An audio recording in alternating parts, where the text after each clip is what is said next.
Hey, what's up? It's Devonte, the CEO, and in this video, I'm going to be going over how to remove literally anything from your credit report utilizing consumer laws. So, the first thing that you're going to need to do is get access to all three credit bureaus, right?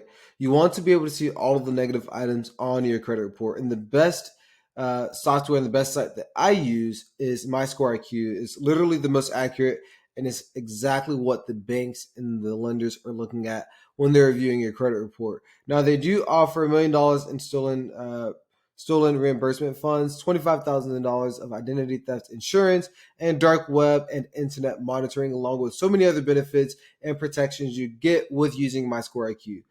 The link is below. You don't have to use it if you don't want to. It's just what I use personally and what I'd recommend to anyone out there. Now, quick disclaimer, I am by no means a consumer law attorney. This is just what I have seen to work for myself and who were using these strategies to repair their credit as well. Now, the first thing that we have to talk about is going to how to create a dispute letter, right? And the easiest way to create a dispute letter is by using ChatGPT.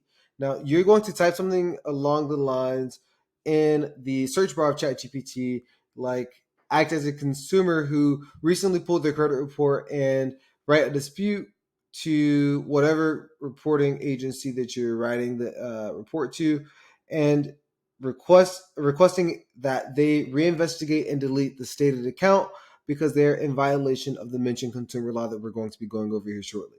Now, once you get your letter template, you want to make sure that you include your full name, your address, date of birth, your credit bureau that you are sending the letter to, and the date that you're going to be sending it on. And you're going to list out the accounts that you want the credit bureaus to review.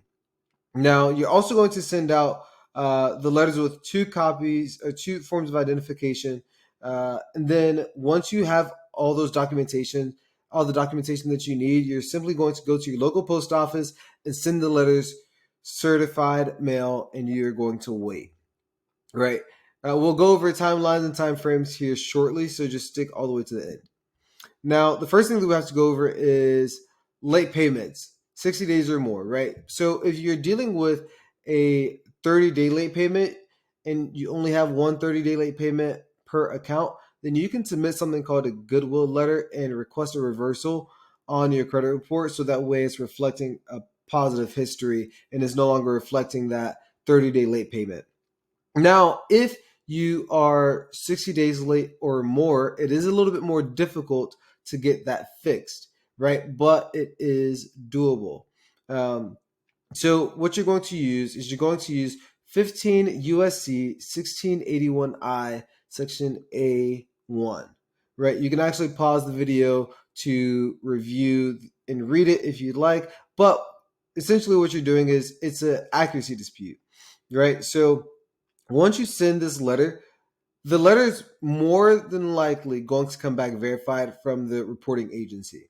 Once it comes back verified, you're actually going to send a second letter requesting a reinvestigation. Now, with the reinvestigation, they only have 15 days to conduct this reinvestigation, and they must provide you the results within that 15-day time frame. More than likely, they're not going to be able to provide you the documents that you need to to keep the account on your credit report, right? So what are some documents that they need? You want to find out who they talked to, when they spoke to them, the name of the original creditor, the address, what method of contact did they use. Those are the types of questions that you want to include in your dispute letter. Now, if they are able to provide you that information within the 15-day time frame, you're simply going to submit a CFPB complaint and request that they remove it from your credit report, right? So we'll get into what a CFPB complaint is here shortly. So just make sure you stick all the way to the end. I know this is probably going to be a little bit of a longer video, but it's going to be super helpful to a lot of people. Right, now the next one that we need to review is going to be for collections, right? So for collections, you're going to use 15 USC 1692G section B. Now this is for the validation of debt, right? So If a collection agency cannot provide you verification or the method of verification of any debts, then they must stop the collection of the debt in communication with the consumer, which is you, until they're able to verify the debt. Now, here's the thing, they won't be able to verify the debt. More than likely, they will not be able to verify the debt. It's because they can't verify the debt, it's no longer accurate, so they need to remove it from your credit report. Now, you can actually pause the video to read what the consumer law says on the screen, and you can implement that in your dispute letter as well. Now, because they can't verify the information, you still want to make sure you submit a CFPB complaint, so that way it's going to be removed for sure. Now, the next one that I see on a lot of people's credit report is going to be medical debt collections, right? And what you're going to use is 15 USC 1681A Section 3. And this is for the restriction of sharing medical information. Now, here's the thing. We all know sharing medical information is a violation of HIPAA and is illegal, right? So that's already one thing.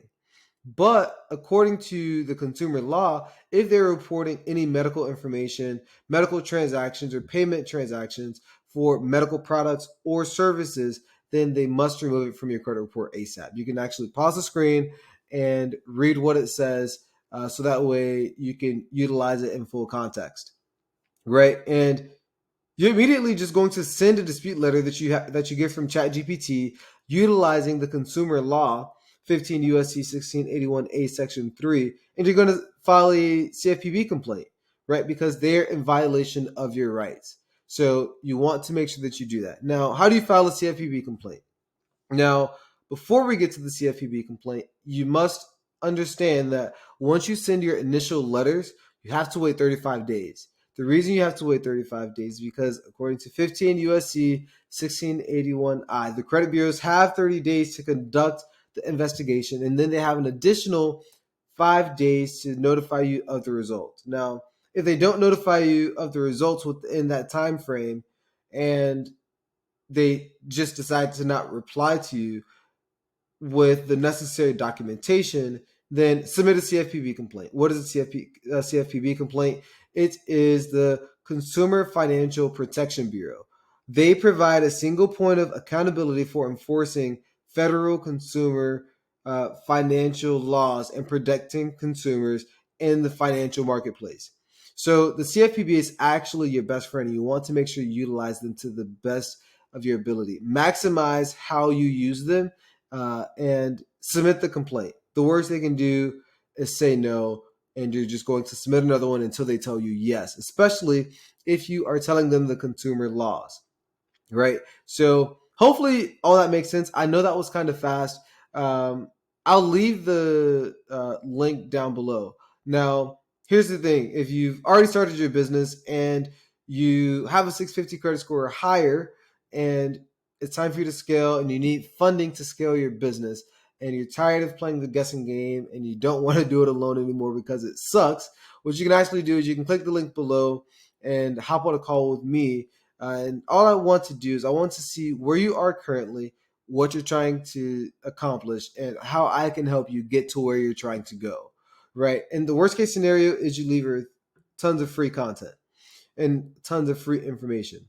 Right now, there are two things that you can do after watching this video. You can try to do it on your own, which is one of the ways that you can do it, and you can try to figure it out utilizing this information, or you can hop on a call with me and we can strategically plan everything out for you. Now, here's the thing. I only want to work with action takers. If you're not an action taker and if you're not serious, listen, that's perfectly fine. Just utilize the video. Don't book a call. Do not book a call if you're not an action taker, because I only want to work with Christian entrepreneurs who are action takers and they're ready to scale their business and need help to do so, right? If that's not you, do not book a call. Do not waste your time, and definitely do not waste my time.